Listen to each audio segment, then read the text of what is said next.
the eugenics-obsessed mother who created the perfect daughter, then shot her dead because she feared H.G. Wells was plotting to kidnap her. The incredible true story about to become a captivating new TV saga. At dawn on a summer's morning, Aurora Rodriguez slipped into the bedroom of her 18-year-old daughter Hildegart and stood over her, holding the revolver she kept to protect them against predatory men.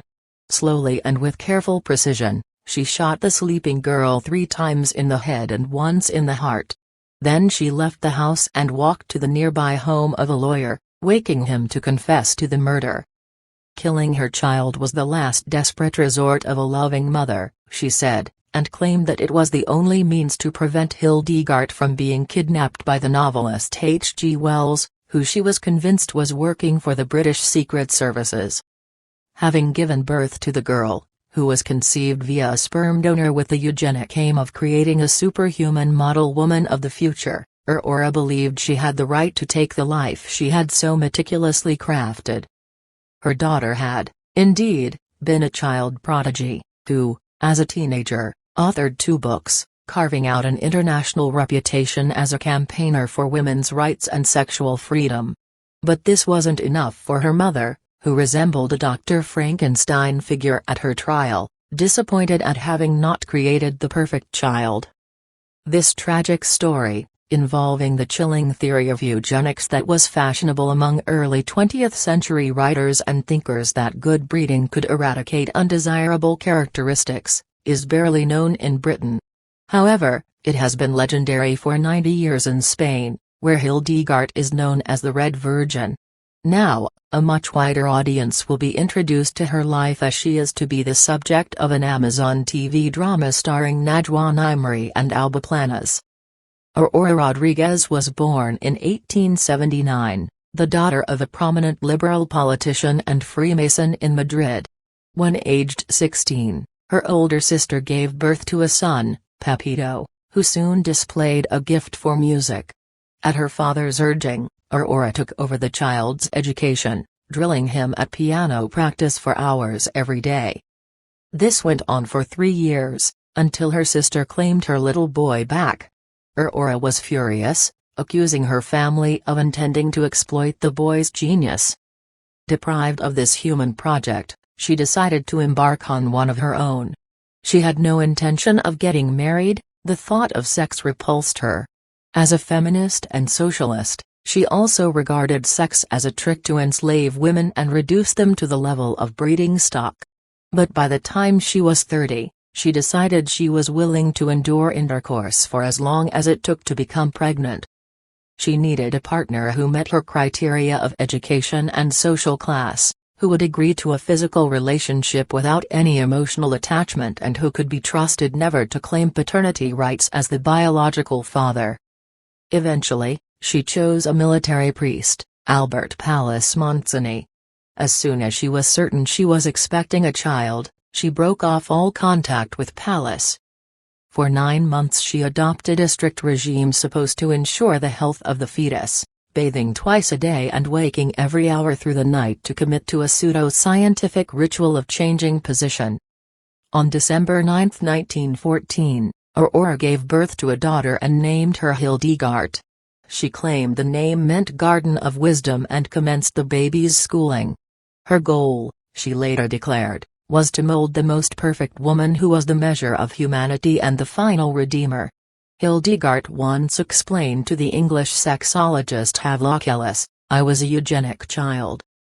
Eugenics was a term coined by the explorer and anthropologist Francis Galton, a cousin of evolutionist Charles Darwin. He devised a twisted theory of natural selection for human beings.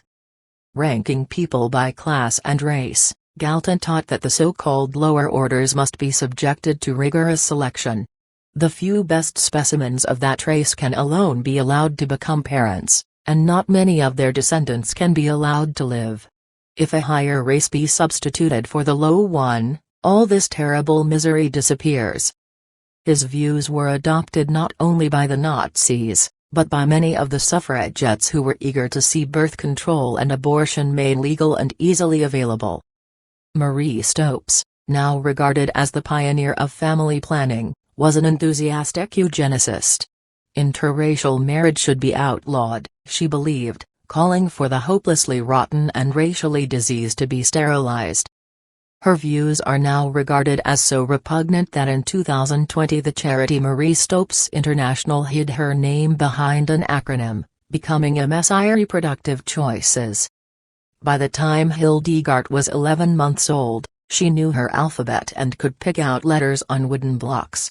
Age 2, she was reading, at 3 she could hold a pen and write a letter, and at 4 she could type and play the piano. By the time she was 10, she spoke German, French, English, Italian, Portuguese and Latin on top of Spanish. She started university at 13. Aurora also taught her about reproduction, though sex education was taboo in Spain at that time. I remember, Hildegart wrote, that when I was about 3 years old, I learnt that the rose was hermaphrodite. At that time, one of our servant girls was named Rosa, and that same day I ran to her and said, "Rosa, you are a hermaphrodite." She asked what that was, and when I ingenuously explained that it meant being male and female at the same time, there was, as you may imagine, a scene. Though she was taught about sex, there was no affection in her upbringing. Aurora was proud Hildegart had no friends her own age and no other adult played any significant part in her childhood. She was almost never hugged. By the time she was 11, Hildegart Rodriguez was a pioneer in the feminist cause of sexual liberation. She gave lectures to packed audiences, preaching that women would never be free until they could indulge in sex outside marriage as men did, without fear of pregnancy. Before she was 16, while studying for her law degree, she published 2 books, Sex and Love and the Sexual Rebellion of Youth, as well as 3 pamphlets on the subject. Such views were outrageous in Catholic Spain, but Hildegart was able to voice them because she was so obviously an innocent. At the same time, she became an ardent socialist. The combination earned her the sobriquet of the Red Virgin. In 1930 she wrote to Havelock Ellis. His sexual psychology books were so controversial that they could not be printed or sold in Britain. The most notorious was Sexual Inversion, a sympathetic study of male homosexuality among the professional classes. Another, Autoeroticism, dealt with masturbation, and a third, The Erotic Rights of Women, argued that men did not have a monopoly on sexual pleasure. Havelock Ellis, then 71, was entranced by Hildegart, all the more so because he approved of her left-wing politics. He went to hear her lecture and reported that she received standing ovations lasting 5 minutes.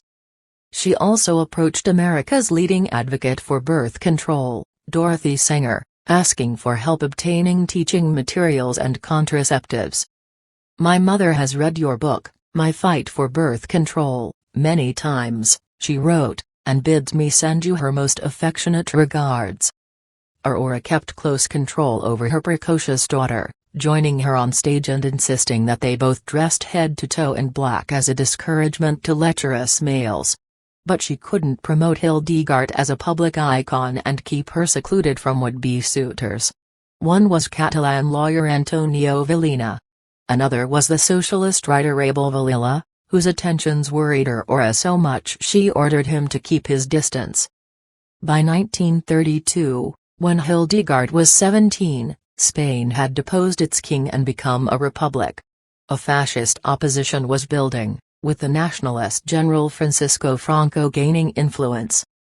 At the same time, Hildegart was beginning to form her own opinions, instead of reciting those taught to her by her mother.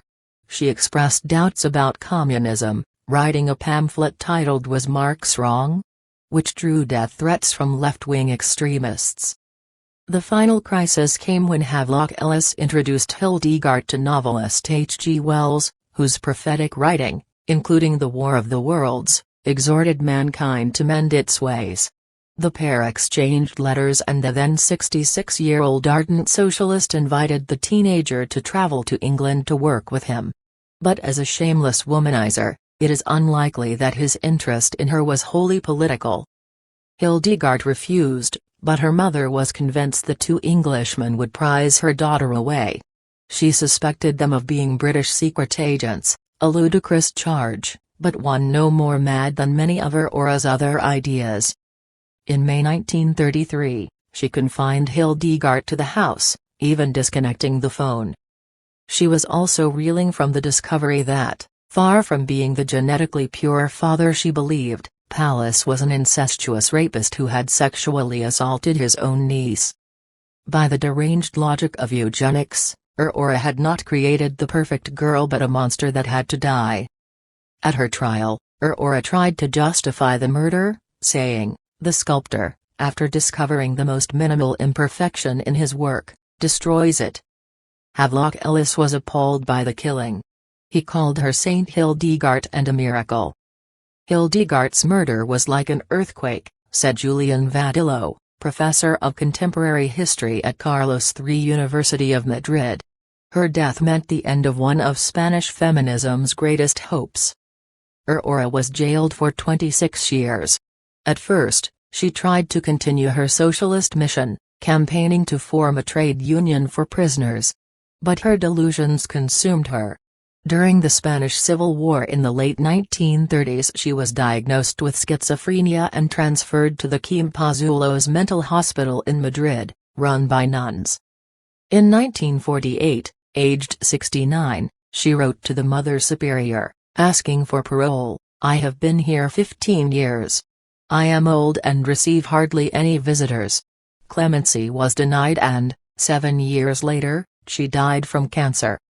To occupy herself in the asylum, she made rag dolls. The nuns did not allow her to keep them,